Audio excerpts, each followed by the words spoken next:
In this segment, dear friends, we're continuing to talk about Putin. This is all about his multidimensional profile.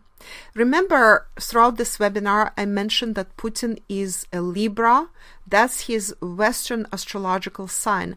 And just like talking names, just like height of a person, just like person's attitude towards certain things or towards animals or towards other people says a lot about that person, and it gives us clues as to what that person really is, where that person comes from, what dimension, whether it's a cosmic soul or an earthly soul or an earthbound soul, which are the lower souls that actually accumulated a lot of karma and they're not dealing with that karma. They're not as well positioned, let's just say. All these things and how we were born, under what stars we were born, also plays a role and gives us part of the blueprint. It gives us like one piece of the puzzle into what anybody is, what you are, what I am, and what Putin is. So Putin was born a Libra, a sign of Libra, person called in the scales of justice, hence balance, hence being able to create a situation where all sides are balanced. So this balancing act is what Putin is all about. You can see how he acts. Interestingly enough, he, being the way he is, being portrayed in the West as a very tough dictator, he in fact is a person who is very careful. He's a very careful politician, which anybody who is in the know, any specialist, any observer who is an intelligent observer, any politician out there, all Russians, incidentally, Russians know this, they know that he is a very careful politician, that he will not act hastily, that he will wait for the right moment to act, to execute his plan, that he also plans everything, and he comes out the winner, not right away. At first, he may even seem a loser, but in the end, he wins every chess match that he is engaged in. So being a Libra and being the presiding over the great earth shift, being the president of the great balancer, that is very consistent with his astrological sign. So he was born into the right sign. Now, I also mentioned that Putin was born a dragon, and that's according to Eastern astrology, and I told you to hold that thought. In this segment, we will discuss it, why that is also important. Now, I want to reveal something else for you. I mentioned it before, that Putin is an oversoul. Well, in fact, he is a very powerful oversoul. I will give you the definition of the oversoul later. But here I just want to leave this thought with you and also hold it. Clairvoyantly, I always see Putin surrounded by a huge crowd of people. I always did see him that way for years, in fact, ever since I started watching him and following his work. He's surrounded always by a huge crowd of people standing behind him, having his back. Basically, these are all his helpers, seen and unseen, from different dimensions. That's what I'm perceiving. They have his back. They're helping him. This is how the oversoul, powerful oversoul is. There's always assistance. There are always a lot of people and souls from different dimensions that will help. These souls all participate in the work of the oversoul, and oversouls are usually here for a very important mission. So hold this thought, because we will talk about this some more later. This is all new information. And when I asked you questions in the previous episode, why he manages to be so popular, why is he considered the most popular politician in the world, person of the year so many times, and according to different publications in the West, despite so many years of character assassination and all these attacks and libel and slander and God knows what is being said and how he is being portrayed in the West, and he still remains the most popular politician. Why is he beloved by so many Russians? Why is his rating so high? How he's able to lead so many people? How he's able to rally so much support? How does he come out a winner all the time? All this means that he is a huge oversoul. He is able to garner that support that he needs wherever he goes. He is able to turn around any situation to become a winner. He gets a humongous amount of help from forces seen and unseen in our world and beyond. This is what oversoul means. We will talk some more about it later when I really go deeper into this, but this already gives you a very good idea of what is what. Now, Putin's love of animals, that was another question I posed in the previous episode, and this is the characteristic, very, very telling characteristic of any cosmic soul.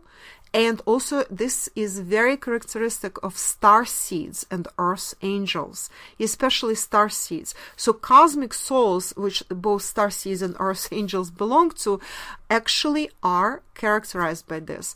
And now, in this part, I want to go back to Putin being born as a dragon, which is also very telling, in fact, because that's a leadership sign along with the ox in the Chinese astrology.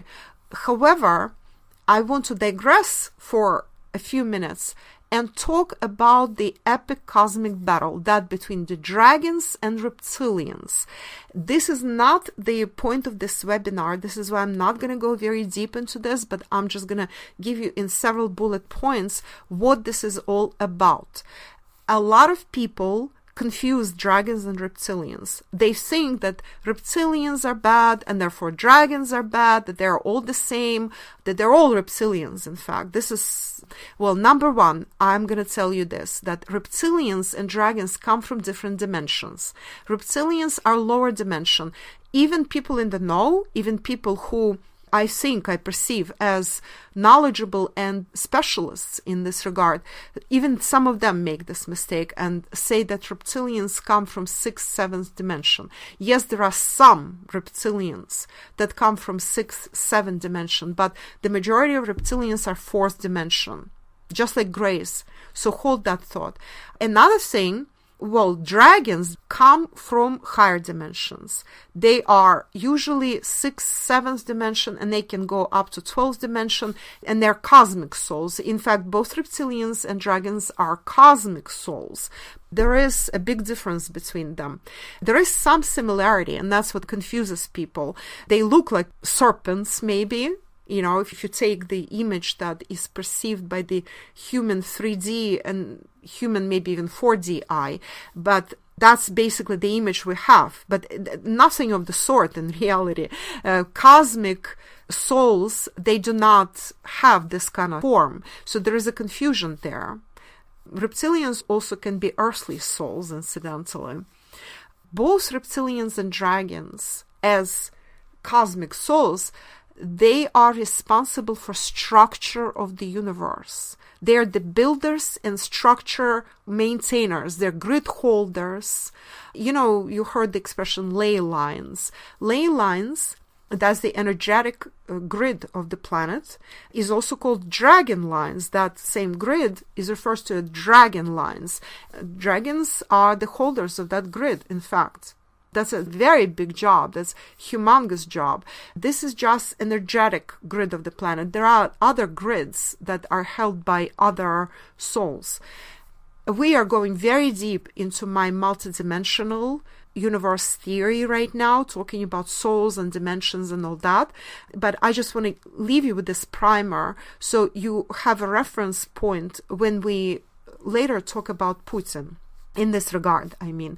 And so the dragons versus reptilians, there is a sort of like a battle going on between them. And this battle is not the same battle as you would perceive. Like, people don't go into a field and start a war against each other. But this is like the war of smarts. Who will outsmart each other? It's like a multidimensional chess match, so to speak. That's what we call the cosmic battle. And reptilians understand what needs to be done on the planet and beyond one way, because they're, as far as the structure holders, they are very clinical. They are like cleaners. You know the word cleaners, the one that comes in and cleans, not the cleans up the house, nice little lady who cleans up your house. No, it's the cleaners in the sense that, say, there was a murder here. Now mafia committed a murder. Now they call a cleaner to clean up after themselves. In that, like scavenger, basically, like vultures, basically. That's what they are. They're the vultures of the universe in some ways, but they also are structure builders and holders. That's what reptilians are. But dragons also hold the grid, but dragons are a lot more sacrificial. They can sacrifice themselves for the good of others. Reptilians, they don't do that. They're very cold-hearted. Cold-hearted only in the sense of humans.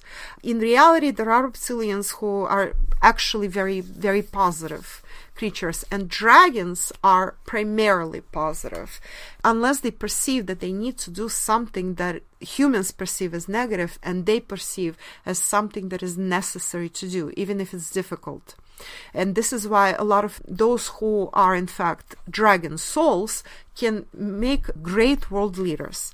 Well, I'm going to conclude this. This is very, very convoluted. I'm going to conclude this section by saying that this is how you know that dragons and reptilians are not the same. Even if you don't perceive different dimensions, different roles, cold-heartedness versus warm-heartedness, dragons versus reptilians, right? But this is something that everybody should perceive, in fact. Reptilians are what? They're cold-hearted, but they're just cold. Just like any reptilian on the planet, they are of the cold climate of the universe. And dragons, they breathe fire, therefore they're warm, okay? They are on the hot side. This is how you know that they are in fact opposites. That's why there is a cosmic battle. There is a big disagreement as to how the Earth should continue, how this human civilization should continue. Dragons and reptilians are in huge disagreement.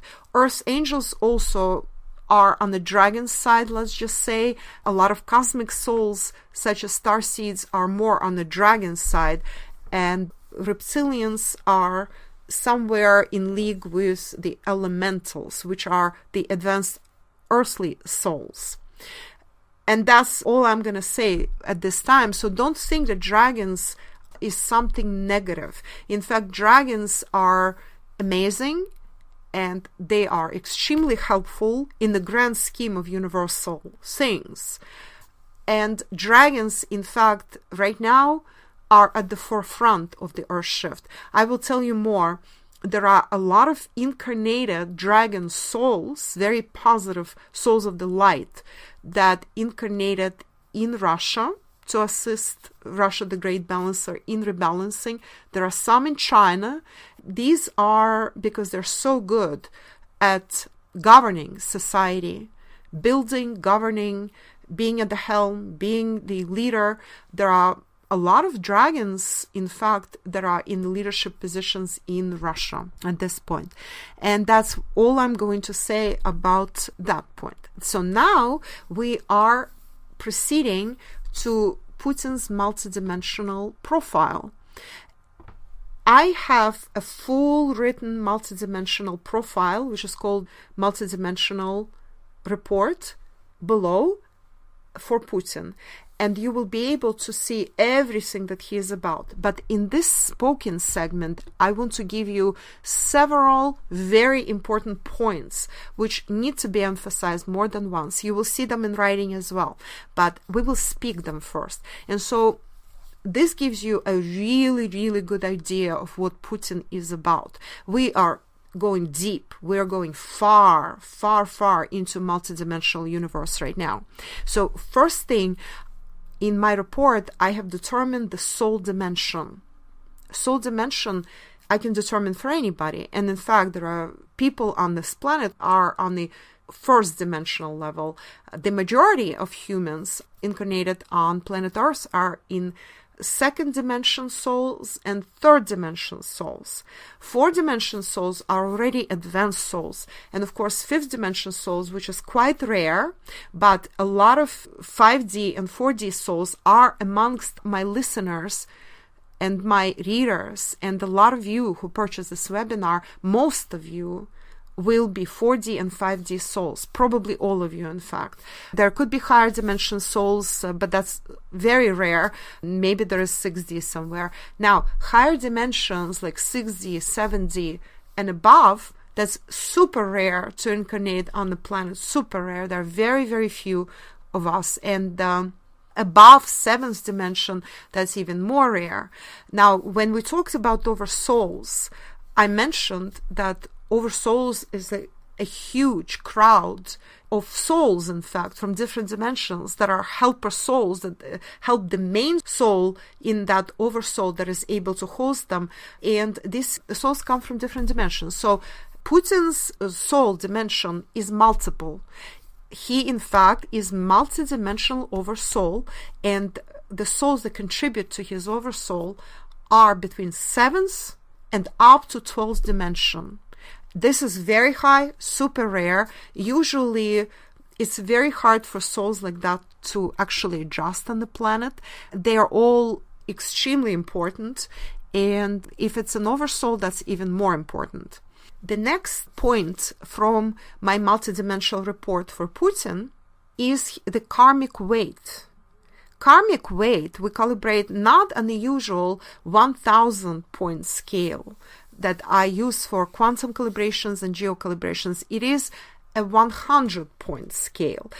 Of course, 0 being no karmic weight, 100 being like you are so overwhelmed by that karmic weight, but that you are going to explode. That's actually excessive, but there are a lot of humans on the planet whose karmic weight is above 50, anywhere between 50 and 95.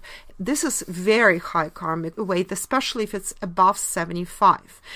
Humans on the planet these are called earthbound souls. They are so stuck in their karma, and they so weigh down on all of us collectively through all that karma that they're keeping alive and well, unfortunately, and that they should be working out, but they're not. There are lots of humans like that. If you have karmic weight of 10 or below, that means that you are the teacher, cosmic teacher to humanity, which is also, of course, very rare.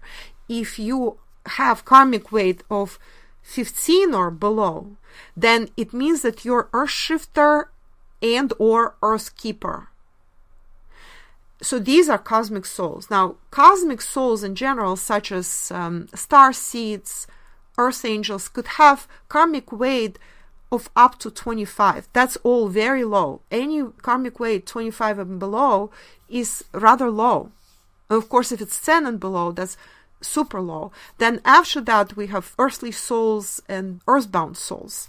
The higher, the worse your karmic weight is. So karmic weight of Putin is only 4. This is so negligible that you can actually get that karmic weight by simply being incarnated in 3D body and breathing the air. That's all.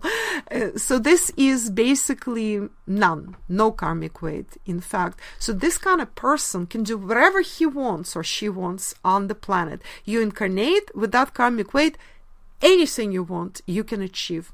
Anything is there for your taking at your pleasure.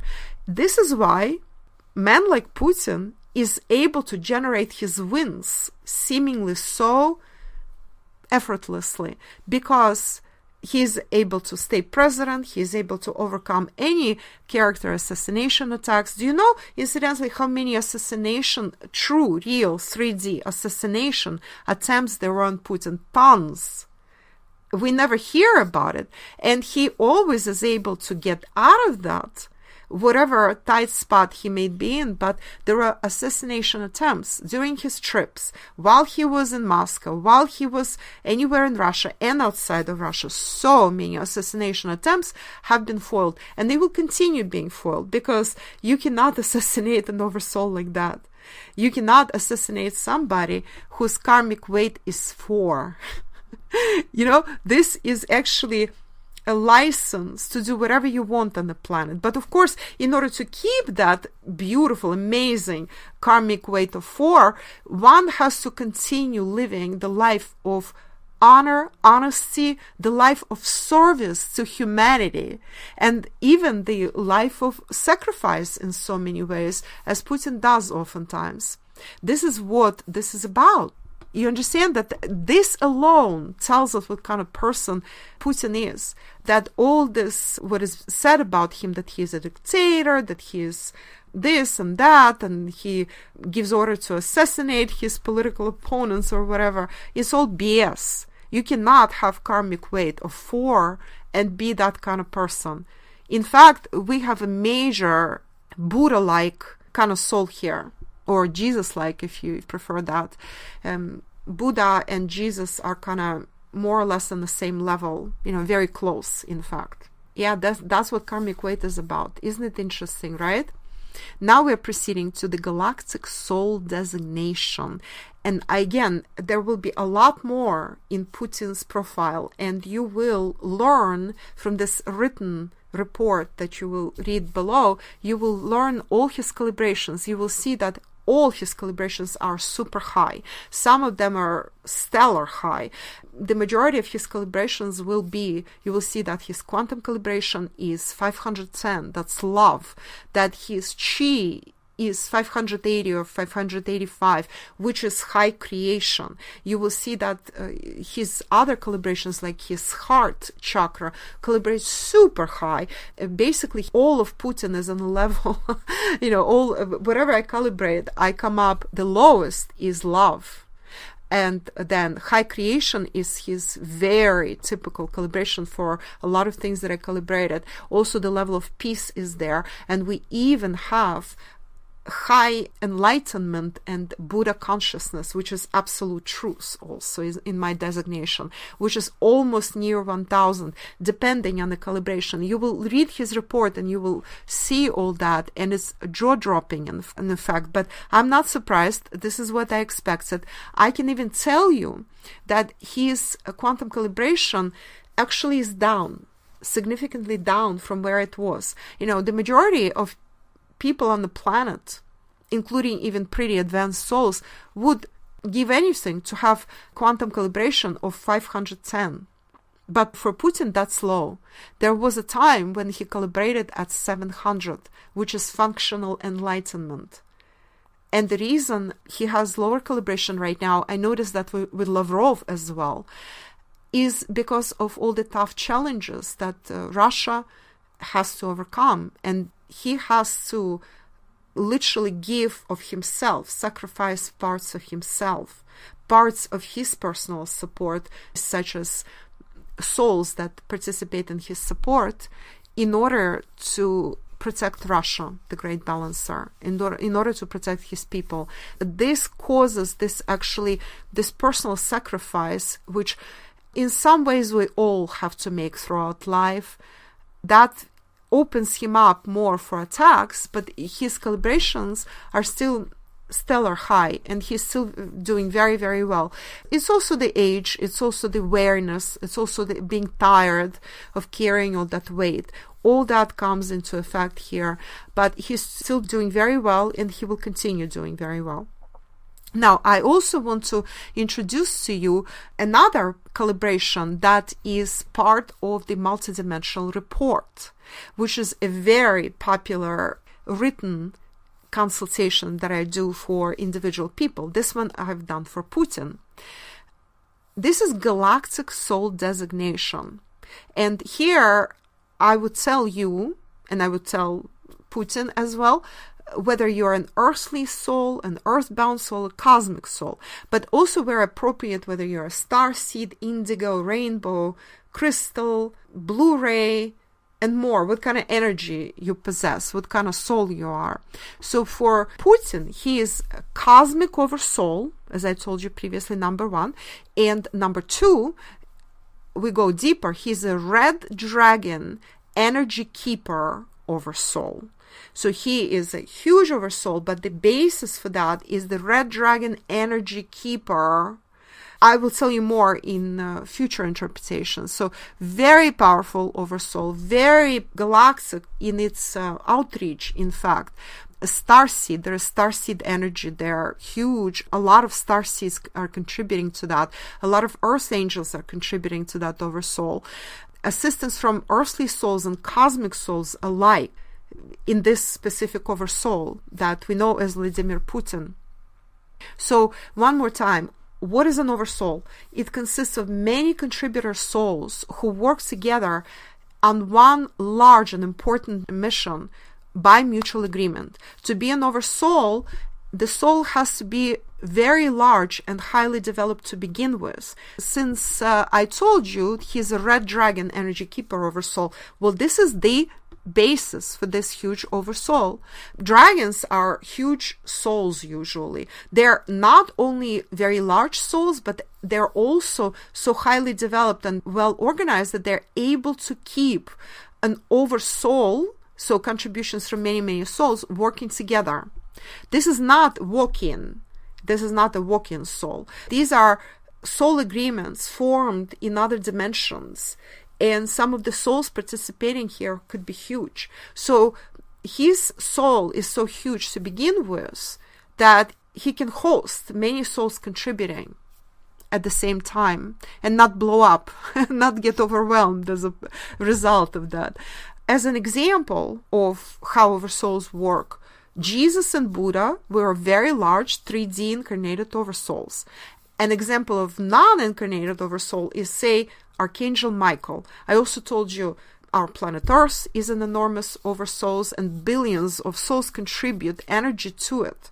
Some oversouls, in fact, that's very interesting, are much smaller. They could be like small in size, like several souls contribute, that's all. And they host a small amount of contributing souls, therefore. The bigger is the oversoul capacity, though, the more the soul can accomplish and the more the soul can influence global processes, the more people the soul can influence. But the size of an oversoul, soul dimension, and calibrations do not necessarily coincide. If the oversoul is bigger, it doesn't necessarily follow that she is highly calibrated or is from a higher dimension. And unfortunately, sometimes we see that oversouls that are pretty huge can be dark and from lower dimensions too. I won't give you examples here, just one, Rothschilds. Meantime, smaller or even singular souls can actually be from very high dimensions. They just choose to develop differently, not so much expensively as deeper and internally richer. Therefore, soul size and oversoul status are simply one of the characteristics of any soul, such as when a ship is bigger, it doesn't mean it's necessarily better. Although a larger ship has better chance to withstand storms and it also has more opportunities to sail to faraway places. However, a small, state-of-the-art yacht, piloted by a very good captain, may outrun that big ship and have the best of that large ship or that large oversoul. Same with souls. That's the same principle. In Putin's situation, however, being that huge of an oversoul, hosting so many contributors, so many helpers, so many souls focused around him to help him, both on the inside and out, that actually is what allows him to have that humongous outreach, that humongous reputation, that humongous possibility of influencing so many people. That's what allows him to fulfill his mission, helping the great balancer, rebalancing the world. So now we're proceeding to the next segment of my report, in which I discuss the soul energy and mission. Here I would tell you, or in this case, we will tell Putin who he is. Is he an earth shifter, an earth keeper? Is he a teacher? Is he earth protector? Is he energy bank, light worker, grid holder, memory keeper, bridge, wayshower, empath beacon, unifier, creator, etc., etc.?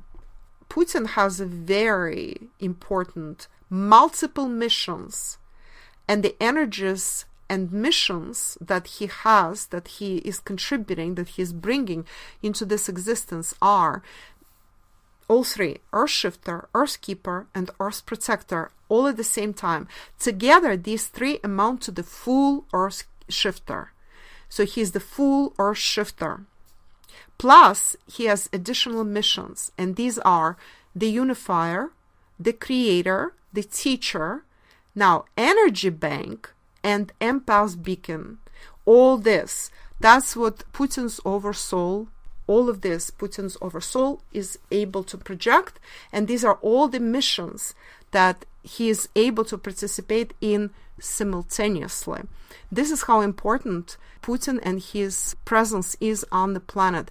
Generally speaking, right now, I don't know anybody else with this kind of outreach and with that many important missions, one-of-a-kind missions, in fact, who is able to pull that many resources together and fulfill all that at the very same time. Although there are some people that might come close, or close enough, let's just say.